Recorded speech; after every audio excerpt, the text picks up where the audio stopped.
I still remember the day I stepped foot into my ancestral home, its grandeur and beauty leaving an indelible mark on my heart. As a child, I had heard whispers of our family's storied past, but it wasn't until I received the letter informing me that I was the sole heir to this magnificent estate that I felt an inexplicable pull towards returning. The letter itself was old and yellowed, its creases etched with age. My great-aunt, Lena, had passed away, leaving behind a legacy of secrets and mysteries that I couldn't wait to unravel. I recall the eerie feeling that settled in the pit of my stomach as I approached the mansion's imposing facade. The once grand entrance now seemed shrouded in an air of neglect, as if time itself was trying to reclaim what was ours. As I pushed open the creaky front door, a musty scent wafted out, carrying with it whispers of the past. As I stepped into the foyer, my gaze fell upon a faded photograph on the wall, an image of Lena standing beside our ancestors, their faces etched with warm smiles. A pang of curiosity pierced my heart. What secrets lay hidden behind those smiling eyes? And what tales would this ancient home whisper to me in its darkness? I wandered through the empty halls, the silence a palpable entity that wrapped around me like a shroud. Every step echoed through the chambers, as if the house itself was awakening from a centuries-long slumber. As I reached the top floor, where my great-aunt's bedroom lay, I couldn't shake off the feeling that I was being watched, a presence lurking just beyond the edge of perception, waiting for its moment to reveal itself. Little did I know, I had only scratched the surface of the darkness that resided within our ancestral home's walls. As I began to settle into my new life in the ancestral home, I started to notice strange occurrences that left me with an unsettling feeling. At first, it was just small things, a door creaking open by itself, a faint whisper in the dead of night, or the soft rustling of papers on the desk in my great-aunt's study. I wrote it off as the typical creaks and groans of an old house, but deep down, I knew something was amiss.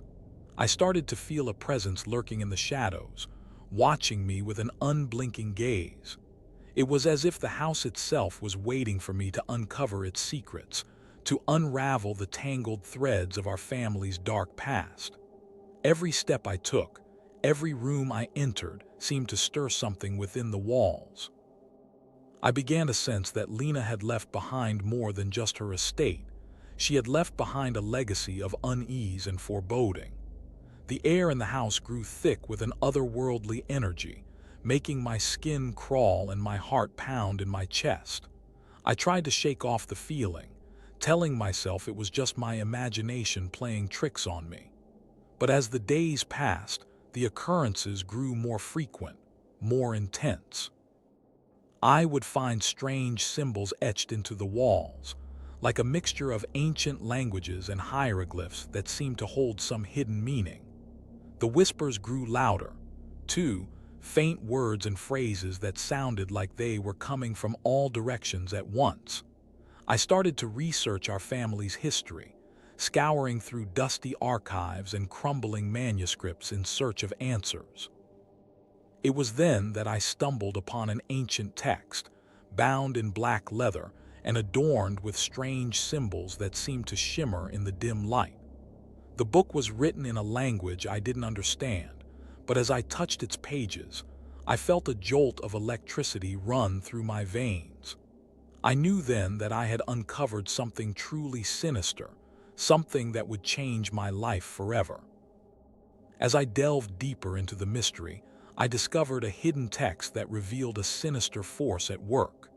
The ancient tome, bound in black leather and adorned with strange symbols, seemed to pulsate with an otherworldly energy. As I opened the cover, a musty scent wafted out, carrying with it whispers of the past. The words within were written in a language I didn't understand, but as I touched the pages, I felt a shiver run down my spine. It was then that I noticed the symbols etched into the margins, a mix of ancient languages and hieroglyphs that seemed to hold some hidden meaning. I spent hours poring over the text, deciphering the cryptic messages and unraveling the threads of our family's dark past. As I read on, I began to realize that we had made a pact with a malevolent force, a being known only as Diwata in our ancient traditions. According to the text, Diwata was a powerful entity from Tagalog folklore, feared for its ability to manipulate the living and the dead. The words seemed to leap off the page, echoing in my mind like a dark mantra. Diwata, Diwata, Diwata. I felt a creeping sense of dread as I read on, the air growing thick with an unsettling presence. It was as if Diwata was stirring, awakening from its slumber to claim its due. I tried to push on, driven by a morbid curiosity, but the words seemed to blur together on the page, like a madman's scrawl. Suddenly, the room fell silent, the only sound the soft ticking of the grandfather clock in the hallway. I knew then that I had to get out to escape the clutches of Diwata and its dark influence. I spent hours researching our family history, poring over ancient records and dusty manuscripts in search of answers. The more I learned, the more I realized that our family's legacy was one of darkness and tragedy. It seemed that every generation had been marked by violence, betrayal, and loss. I found accounts of our ancestors' involvement in brutal wars, their hands stained with blood and their hearts consumed by ambition. I discovered a history of greed, of power struggles and backroom deals that had left a trail of ruin in its wake. I began to suspect that Lena's death was more than just a simple tragedy. It was a deliberate act, one that had been orchestrated by someone who wanted to keep our family's secrets buried. As I delved deeper into the past, I found evidence of a long-forgotten pact between our ancestors and Diwata, a being from Tagalog folklore with ties to the underworld. The pact had promised power and protection in exchange for human sacrifices, and it seemed that our family had been bound to this dark legacy for generations. I felt like I was walking through a nightmare, every step taking me further into the heart of darkness. I began to wonder if Lena's death was just the tip of the iceberg, if there were more secrets waiting to be uncovered, more lives lost to the same sinister forces that had driven our family mad. I spent long hours poring over ancient texts and scouring the countryside for clues, determined to uncover the truth about Diwata and our family's role in its dark world. But with every step forward, I felt like I was being pulled deeper into the abyss, further from the light of day. And then, one night, I received a message that made my blood run cold. I spent hours researching our family history, poring over ancient records and dusty manuscripts in search of answers. The more I learned, the more I realized that our family's legacy was one of darkness and tragedy. It seemed that every generation had been marked by violence, betrayal, and loss. I found accounts of our ancestors' involvement in brutal wars, their hands stained with blood and their hearts consumed by ambition. I discovered a history of greed, of power struggles and backroom deals that had left a trail of ruin in its wake. I began to suspect that Lena's death was more than just a simple tragedy. It was a deliberate act, one that had been orchestrated by someone who wanted to keep our family's secrets buried. As I delved deeper into the past, I found evidence of a long-forgotten pact between our ancestors and Diwata, a being from Tagalog folklore with ties to the underworld. The pact had promised power and protection in exchange for human sacrifices, and it seemed that our family had been bound to this dark legacy for generations. I felt like I was walking through a nightmare, every step taking me further into the heart of darkness. I began to wonder if Lena's death was just the tip of the iceberg, if there were more secrets waiting to be uncovered, More lives lost to the same sinister forces that had driven our family mad. I spent long hours poring over ancient texts and scouring the countryside for clues, determined to uncover the truth about Diwata and our family's role in its dark world.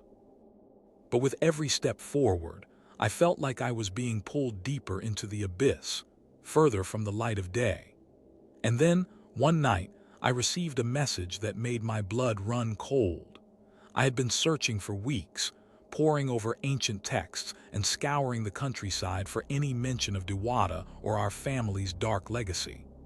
I had almost given up hope when I stumbled upon an obscure text in a dusty old bookstore. The book was bound in black leather and adorned with strange symbols that seemed to pulse with an otherworldly energy. I opened the cover, and a musty scent wafted out, carrying with it whispers of the past. The words within were written in a language I didn't understand, but as I touched the pages, I felt a shiver run down my spine.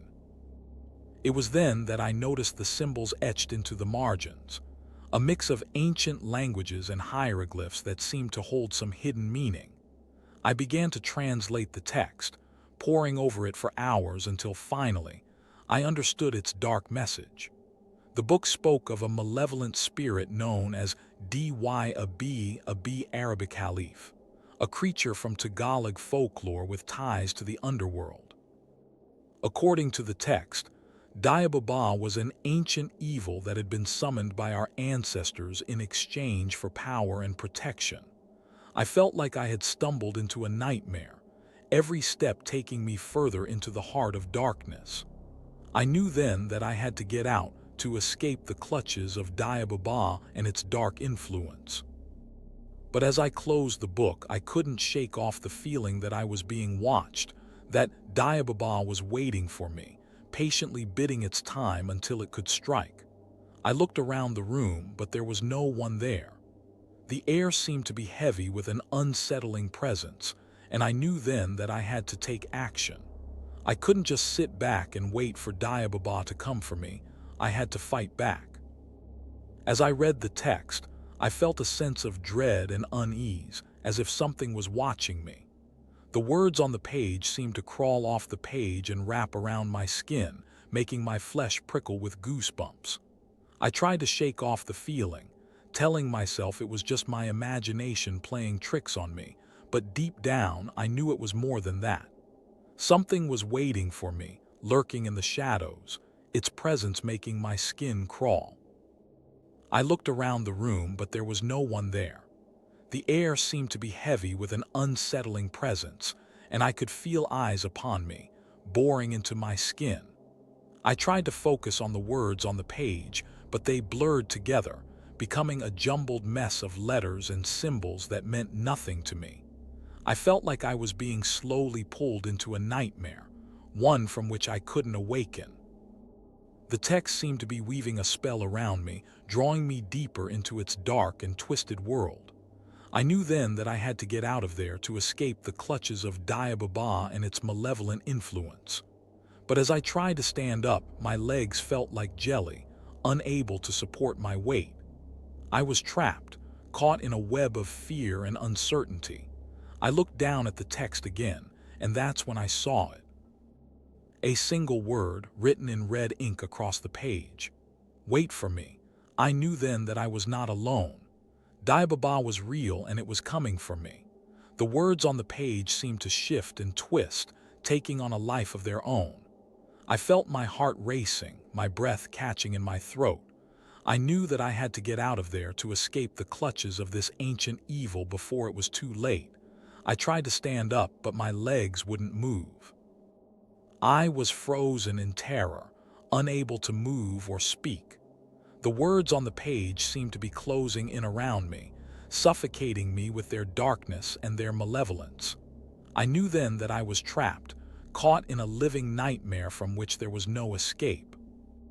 As I stood there, frozen in terror, I felt a presence behind me. I tried to turn around, but my body wouldn't move.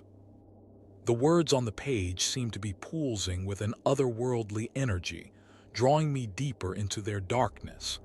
I knew then that I had to confront the evil head-on if I wanted to survive. I took a deep breath and turned to face the words on the page. As I looked at them, I felt a surge of adrenaline coursing through my veins. I knew that I was about to embark on a journey into the heart of madness. The words seemed to be shifting and twisting, taking on a life of their own. I felt like I was being pulled into a vortex of terror, one from which there was no escape. I tried to focus on the text, but it was like trying to read a language that wasn't mine. The symbols and letters blurred together, becoming a jumbled mess of chaos. I felt my mind reeling, unable to keep up with the pace of the words. It was like being trapped in a nightmare from which I couldn't awaken. I tried to speak, but my voice was caught in my throat. I was paralyzed with fear, unable to move or act. The words on the page seemed to be closing in around me, suffocating me with their darkness and their malevolence. I knew then that I had to find a way to break free from this trance-like state. I had to confront the evil head-on if I wanted to survive. I took another deep breath and tried to focus on the words. As I looked at them, I felt a sense of clarity wash over me. I knew what I had to do. I reached out my hand and touched the page. The words seemed to shimmer and dance beneath my fingers, like 1,000 tiny demons. I felt a jolt of electricity run through my body, like a spark of madness had been ignited within me. I knew then that I was ready to face whatever horrors lay ahead. I was ready to confront the darkness within myself and emerge victorious on the other side. As I stood there, my hand still touching the page, I felt a sudden jolt of electricity. The words on the page seemed to flinch, like they were alive and reacting to my presence.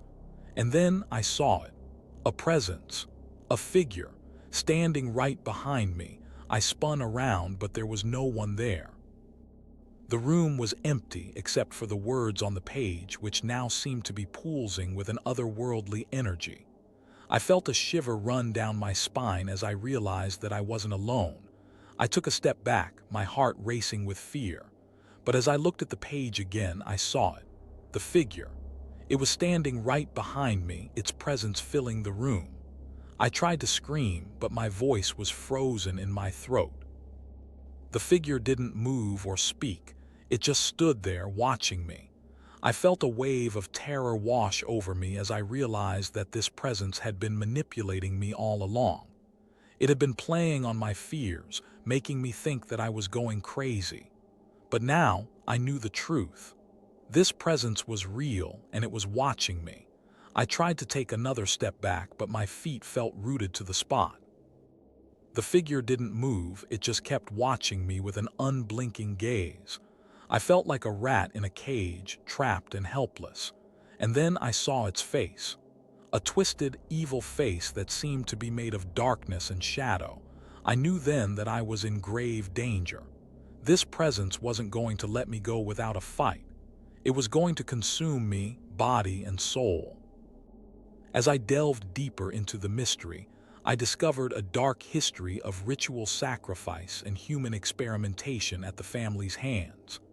The more I learned, the more I realized that the strange occurrences were not just random events, but rather a symptom of a much larger problem. It started with small things. A child would go missing for hours, only to return with no memory of where they had been. Or a family member would exhibit bizarre behavior, as if they were being controlled by an external force. At first, I thought it was just coincidence or the result of some new medication. But as the incidents piled up, I knew that something more sinister was at play. I began to dig deeper, scouring old records and newspapers for any mention of the family's involvement in dark rituals or human experimentation. It wasn't easy. Many of the records were cryptic or non-existent, and those that did exist seemed to be deliberately obscured. But I was determined to uncover the truth, no matter how disturbing it might be. I spent countless hours poring over dusty archives and talking to old neighbors, trying to piece together the family's history. And what I found was shocking. It turned out that the family had a long history of involvement in occult practices, dating back generations.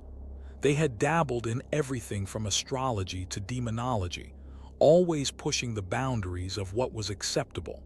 And then, there were the experiments. I discovered records of human experimentation, conducted on unwitting victims who had been drawn into the family's web of influence. The more I read, the more I realized that the strange occurrences at my own home were just a small part of a much larger pattern. As I delved deeper into the mystery, I began to unravel the threads of the dark tapestry that had been woven around me. With each step, I felt myself becoming increasingly entangled in the web of darkness. The more I learned, the more I realized that the strange occurrences at my own home were just a small part of a much larger pattern. It was as if the very fabric of reality was being manipulated by some unseen force, and I was caught right in the middle of it. I spent countless hours poring over ancient texts and scouring the internet for any mention of similar cases. And what I found was shocking.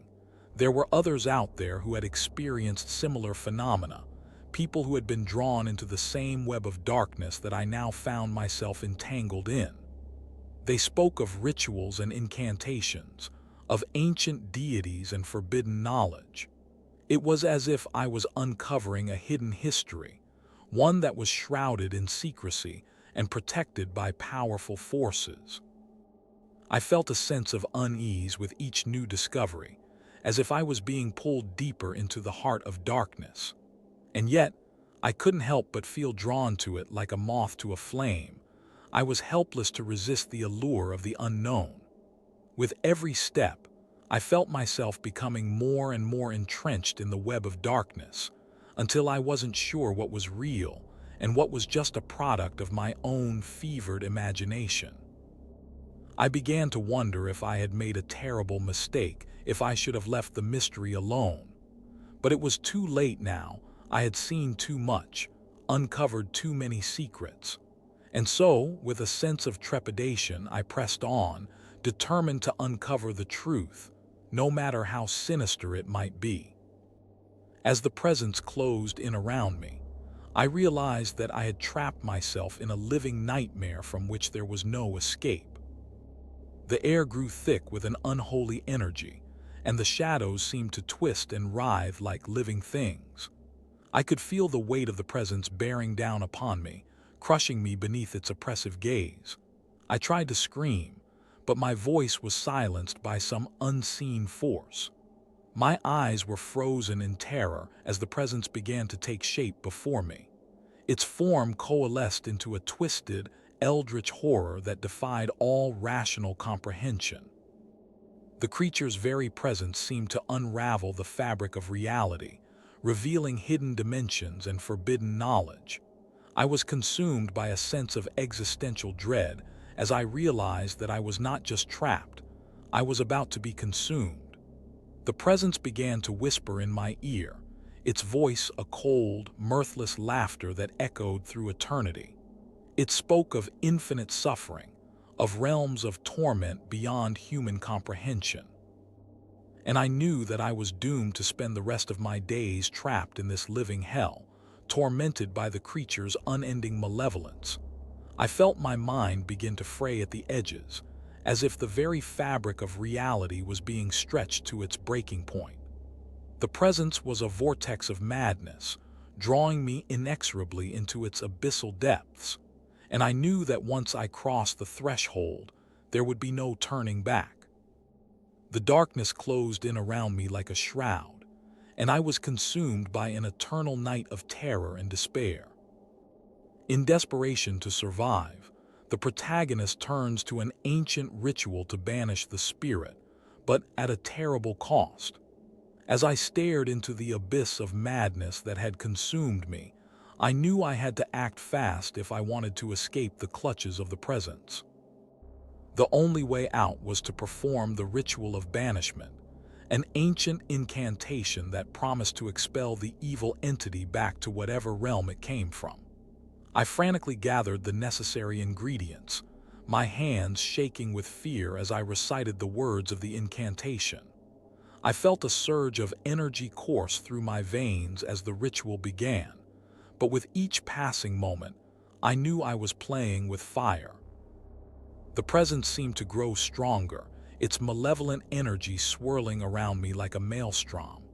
I could feel my grip on reality tenuous at best, and I wondered if I had made a terrible mistake. I pressed on, driven by desperation and a desperate need to survive.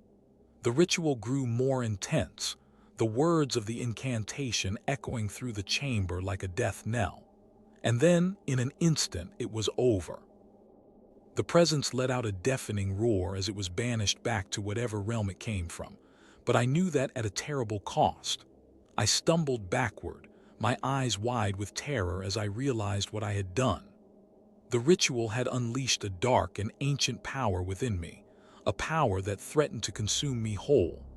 I felt my mind begin to unravel, thread by thread, as the presence's malevolent energy coursed through my veins like liquid fire. I was no longer sure if I was alive or dead, if I was sane or insane. The world around me had grown twisted and distorted, as if reality itself was bending to accommodate the presence's return. And I knew that I would never be the same again, forever trapped in a living nightmare of my own making.